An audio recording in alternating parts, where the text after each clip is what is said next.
Hello aspirants, welcome to RK Education. I am your Kiran Dasari. ఈ వీడియోలో regulating act of 1773 దీనికి సంబంధించినటువంటి ఒక 5 ఫీచర్స్ ఉన్నాయి. ఆ ఫీచర్స్ ఏంటనేది మనం డిస్కస్ చేసే ప్రయత్నం చేద్దాం. సో ఈ ప్రతి కాంపిటేటివ్ ఎగ్జామ్ కూడా ఇది చాలా ఇంపార్టెంట్. ప్రతి ఒక్కరు కూడా వీడియో స్కిప్ చేయకుండా చూడండి. సో ఇందులో ఫస్ట్ ఫీచర్ ఏంటంటే గవర్నర్ ఆఫ్ బెంగాల్ గా ఉన్నటువంటి దాన్ని గవర్నర్ జనరల్ ఆఫ్ బెంగాల్ గా చేసింది.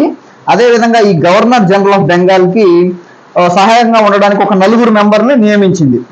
అదే విధంగా అలా మొదలైనటువంటి first governor general of Bengal ఎవరంటే lord Warren Hastings.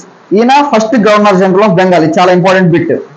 So feature number 2 ఏంటంటే సో గవర్నర్ ఆఫ్ బాంబే, అదేవిధంగా గవర్నర్ ఆఫ్ మద్రాస్, అదేవిధంగా గవర్నర్ జనరల్ ఆఫ్ బెంగాల్, వీళ్ళు ముగ్గురు కూడా డిఫరెంట్ గా ఉండేవారు.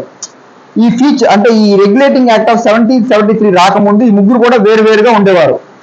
ఈ యాక్ట్ వచ్చిన తర్వాత ఏం చేశారంటే ఈ గవర్నర్ జనరల్ ఆఫ్ బొంబాయిని అదేవిధంగా మద్రాస్ వీళ్ళిద్దరు ఎవరైతే ఉన్నారో వీరిద్దరిని కూడా గవర్నర్ జనరల్ ఆఫ్ బెంగాల్ ఎవరైతే ఉన్నారో వారి కింద వర్క్ చేసే విధంగా పెట్టిందనమాట. అంటే గవర్నర్ జనరల్ ఆఫ్ బెంగాల్ అనేవారు ఎక్కువ అనమాట. సో థర్డ్ ఫీచర్ వచ్చేసరికి 1774లో కోల్కతాలో సుప్రీం కోర్టు ఏదైతే ఉందో దీన్ని ఎస్టాబ్లిష్ చేసింది. 1774లో సుప్రీం కోర్టుని కోల్కతాలో ఎస్టాబ్లిష్ చేసింది. సో కంప్రైజింగ్ ఆఫ్ ఒక చీఫ్ జస్టిస్ అదేవిధంగా 3 అదర్ జడ్జెస్ తో ఒక సుప్రీం కోర్టుని ఎస్టాబ్లిష్ చేసింది కోల్కతాలో 1774లో.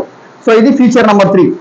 సో ఫీచర్ నెంబర్ 4 గురించి మాట్లాడితే ఈ కంపెనీ కింద పనిచేస్తున్నటువంటి సర్వెంట్స్ ఎవరైతే ఉన్నారో, ఏ కంపెనీ అంటే మనం చదువుతాం కదా. So the Britishers came to India in 1608 as a traders in the form of East India Company.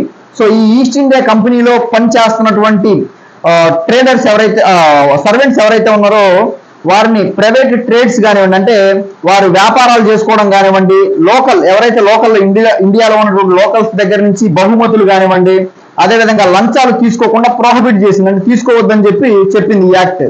So feature number 5 ఏంటంటే ఈ బ్రిటిష్ గవర్నమెంట్ ఏదైతే ఉందో వాళ్ళ యొక్క పవర్ ని బాగా స్ట్రెంగ్త్ చేసుకుంది. ఎట్లా అంటే కోర్ట్ ఆఫ్ డైరెక్టర్స్ ద్వారా ఇండియాలో జరుగుతున్నటువంటి రెవెన్యూ, సివిల్, అదేవిధంగా మిలిటరీ అఫైర్స్ మీద ఎప్పటికప్పుడు సమాచారం అందించడానికి ఈ యొక్క బ్రిటిష్ గవర్నమెంట్ బాగా స్ట్రెంగ్తన్ చేసుకుంది.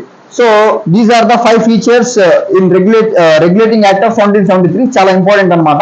సో మరిన్ని వీడియోస్ కోసం మన RK education YouTube channel subscribe చేసుకోండి. Thank you.